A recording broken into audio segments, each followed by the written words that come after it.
सांसद जी प्रेस वार्ता रखिए, क्या विषय है, क्या जाएगा? 2025 में भारत सरकार ने ग्रामीण अंचल की बेरोजगारी दूर करने के लिए महात्मा गांधी राष्ट्रीय ग्रामीण रोजगार गारंटी योजना शुरू की थी। और आज इसलिए आपको तकलीफ दी गई है कि ग्रामीण अंचल की गरीबी दूर हो, वहां के लोगों को स्थायी रोजगार मिले, गांव अपने पैरों पर खड़े हो। ये विनम्र प्रयास था सरकार का। लेकिन आज देखने में आ रहा है कि लगातार जो मनरेगा का बजट है उस बजट में कमी हो रही है। सन 2021-22 में मनरेगा का बजट 98,000 करोड़ रुपए था। 2022-23 में ये बजट घट करके 73,000 करोड़ रुपए हो गया और 2023-24 में ये बजट 60,000 करोड़ रुपए हो गया। यह तो अधिक चिंता का विषय है। बहुत तेजी के साथ गांव से शहरों की ओर पलायन हो रहा है और संयुक्त राष्ट्र संघ की एक जो रिपोर्ट है उसके मुताबिक अगर पलायन इसी तरह होता रहा तो 2050 तक आधा गांव और आधा शहर हो जाएगा। बुनियादी बात क्या है? बुनियादी बात यह है कि हमने हिंदुस्तान के विकास का जो मॉडल इख्तियार किया, स्वीकार किया, वो हिंदुस्तान की सेहत के लिए ठीक नहीं था। 140 करोड़ का एक देश होना ये चाहिए था हमारे देश में कि हमारे देश में कृषि पर आधारित बजट बनता और श्रम पर आधारित उद्योग हमारे देश में लगते, लेकिन ऐसा नहीं हुआ। कुटीर उद्योग धंधे चौपट हो रहे, गांव के लोग बेरोजगार हैं, शहरों की ओर पलायन हो रहा है। मुझे खुशी है कि सरकार इस पर जोर दे रही है कि हमारे शहर स्मार्ट सिटी बने, लेकिन जब तक गांव स्मार्ट नहीं बनेंगे तब तक निश्चित रूप से ये पलायन की प्रवृत्ति नहीं रुकेगी। गांव आत्मनिर्भर बनने चाहिए। और एक सबसे बड़ी बात यह है कि ये जो मनरेगा का बजट के साथ साथ विभिन्न प्रांतों में जो मनरेगा की मजदूरी है उसमें विसंगति है। हरियाणा में ये 374 रुपए है और उत्तर प्रदेश में 237 रुपए है। अभी भारत सरकार की जो पंचायत राज विभाग की स्थायी समिति है उसने रिकमेंड किया है, उसने फैसला किया है, संस्तुति की है सरकार को कि मनरेगा के बजट में वृद्धि के साथ साथ जो रोजाना मजदूरी मिलती है मनरेगा के श्रमिकों को उसमें बढ़ोतरी की जाए, आधार कार्ड की उसमें अनिवार्यता खत्म हो। और सबसे अहम सवाल उन्होंने कहा कि महंगाई को आधार बना करके मनरेगा के मजदूरों का निर्धारण होना चाहिए मजदूरी का।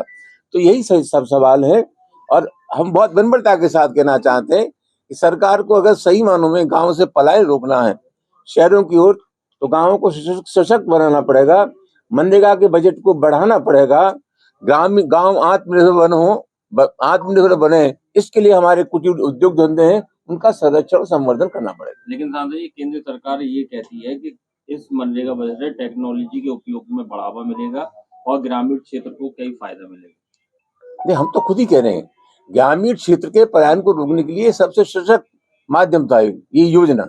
लेकिन इस योजना का बजट तो बढ़ना चाहिए ना, गांव से पलायन रुके, गांव के लोगों को मजदूरी मिले। इसके लिए प्रयास ये होना चाहिए कि क्रमशः मनरेगा के बजट में बढ़ोतरी हो। ये सरकार तो कम कर रही है मनरेगा के बजट को। और 3 वर्ष का मैंने आपको जो आंकड़ा दिया उसके हिसाब से मनरेगा के बजट में क्रमशः गिरावट आ रही है। यही तो चिंता का विषय।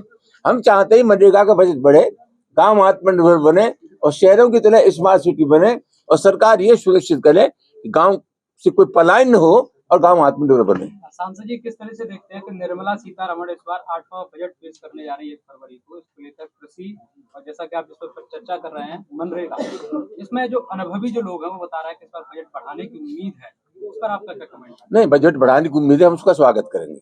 ग्रामीण अंचल का मनरेगा का बजट बढ़ता है और इसी वजह से मैंने आपसे प्रार्थना की कि 1 फरवरी को बजट प्रस्तुत होने वाला है। हम अपेक्षा करेंगे कि मनरेगा का बजट सरकार को बढ़ाना चाहिए।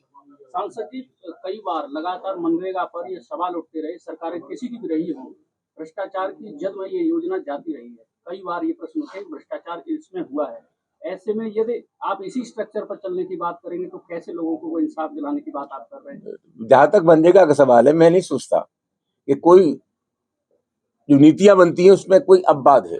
मनरेगा में कुछ कमियां हो सकती है तो सरकार इसके लिए कोई तंत्र विकसित करे, सरकार कोई एक ऐसा मैकेनिज्म डेवलप करे जिसकी वजह से इसका दुरुपयोग हो सकता है। लेकिन बेसिक सवाल ये है कि ग्रामीण अंचल के लोगों को रोजगार देने के लिए इस योजना के अलावा कोई दूसरी योजना नहीं है। सरकार को अगर कहीं जानकारी मिलती, आपके पास कोई ऐसा स्ट्रक्चर, कोई दिमाग में योजना है जिसको लेके आप कह सकते हैं कि ग्रामीण विकास हो सकता है?